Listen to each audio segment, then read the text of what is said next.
Hey folks, Jarin here from Guitar O.R in Calgary, Alberta, Canada, along with Jack and Juno, the shop pups.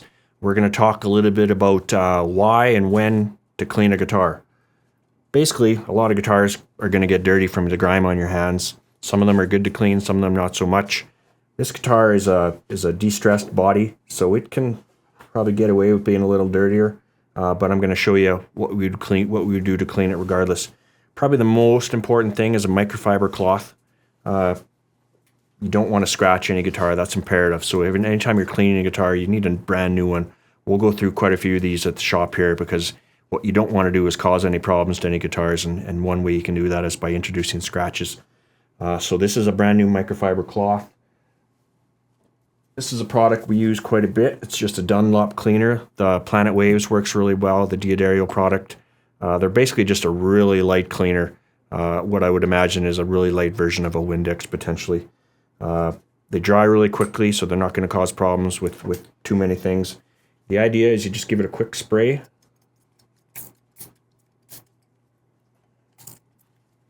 And that'll be enough to clean the entire guitar.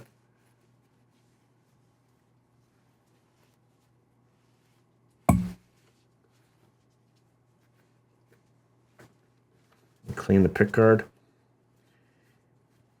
Clean the pickups if you like. The rag, the cloth is super dry, so you're not going to cause any problems with the electronics. High gloss finishes, obviously you're going to need to clean a little bit more if you want to try to keep them clean, so guys will often buy these on their own and do that. Other guys couldn't care less, so they just leave it, run with it. The only thing you want to be aware of is what things not to use. Don't use silicones, don't use any aggressive solvents. You're going to cause problems with the finish. It might not be introduced until years later if a guy's trying to do a finish touch-up and there's silicone that somehow got into the finish. It's not going to bond, so it's going to cause problems. But most guitar cleaners are pretty light, so you're pretty safe with that. Just don't use any household products. The next thing we're going to talk about is the fingerboard. This is a maple fingerboard, so maple you'd want to try to keep most products away from. A lemon oil typically not used on a maple fingerboard. The maple is so dense that certain spots of it can absorb and certain spots won't. You can often leave it looking splotchy and not appealing. In this instance, this fingerboard's quite dirty, so the only thing we're going to use is a microfiber cloth and just a touch of warm water. So I'm just going to loosen the strings off here so we can get them out of the way. We don't want any moisture on the strings.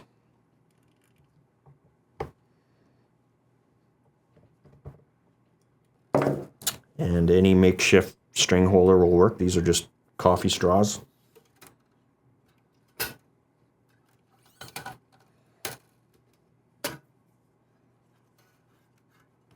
It gets them out of the way so we can do what we need to do. Okay, so now we have unhindered access to the fingerboard. Basically with maple, just a little bit of warm water. That's really it. I kind of use the two-finger technique where I do 2 frets at once. I find that the first finger will help soften any type of gunk that's on the fingerboard, and then by the time you shift, the other finger will completely clean that.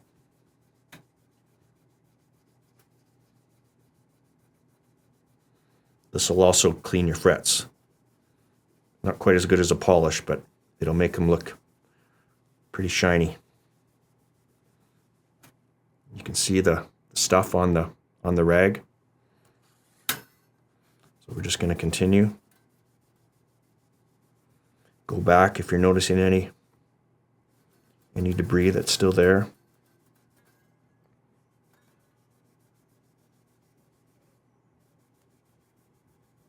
Notice how I haven't put any new water on the microfiber cloth because it's just not needed. It's just enough to loosen the gunk up a touch.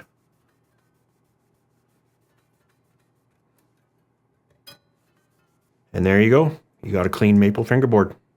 And now we're going to talk a little bit about what you would do with a rosewood fingerboard. Rosewood and ebony are a little bit different. Lemon oil can be used for these. It'll help moisturize the fingerboard, help keep it stable. You don't want to do too much. You don't want to use too much or do it too often. It can often cause problems. Frets can come loose. Some guys will want to oil the fingerboard quite a bit, quite often, and it can cause problems. It doesn't really need to be oiled very often, but it's a little different than maple that you can use lemon oil because it'll absorb and it'll be fine. Certain instances where necks are completely dirty and the lemon oil and the cleaning isn't doing the thing, with ebony and with rosewood, you're also fortunate that you can actually scrape a layer of wood off and clean them up that way. For this one, we're just going to loosen the strings off a touch. I'm just going to apply a bit of lemon oil to let you know kind of how much to use.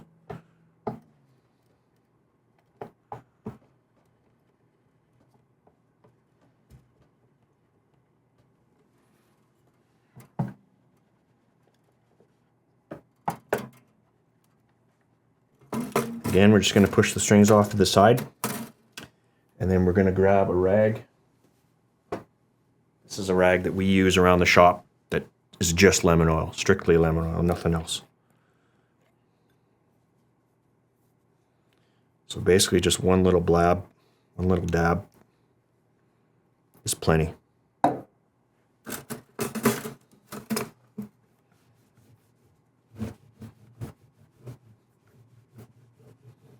You don't want to let it sit in, soak in too long. You're basically applying it, give it a few seconds, and then you're taking any excess off. It makes the fingerboard look a whole lot better, and then it just allows it to moisturize enough that it's less chance of cracking and things like that. Okay, thanks for watching.